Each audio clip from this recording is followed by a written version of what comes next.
Greg Smith. Thank you, Mr. Mundell. When the Paul family in my constituency were told of their 4-year-old daughter Georgia's cancer diagnosis, their immediate reaction was not one of shock, but one of, "We can fight this, she's tough." To then discover that there was absolutely no treatment was simply devastating for that family. Georgia had been diagnosed with DIPG, brain tumour. She was enrolled on a trial, but it became clear there was no chance of saving her. No matter what angle the family approached it, as we have heard already in this debate, DIPG is universally fatal, and no child has ever survived it.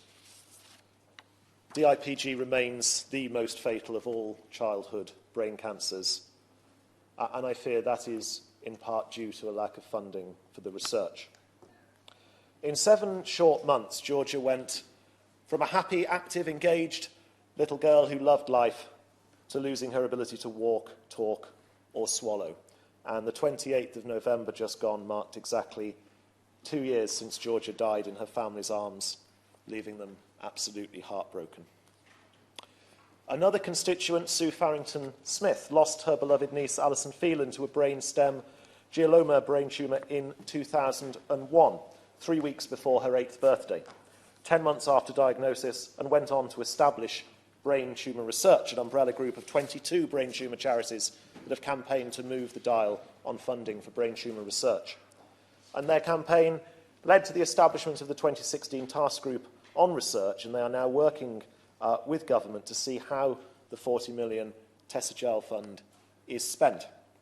Now, the good news is that over the past 50 years, there have been dramatic improvements in treating childhood brain tumours. Historically, 75% of children affected sadly died, but now 75% survive. This proves what research can do. And radiotherapy, as the only treatment currently offered to DIPG patients, in about 70% of the cases, it does shrink the tumour, allowing for a few months of normal life before returning. And Georgia, who I spoke of earlier, was one of the unlucky ones for whom radiotherapy did nothing.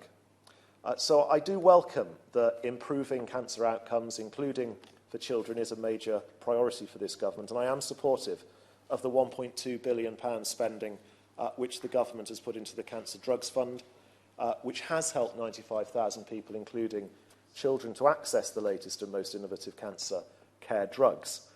But in the UK, we've got to recognise that only 20.8% of childhood cancer research is government funded, and the rest of funding does come from charities, fundraising for many of whom has been severely hampered by COVID.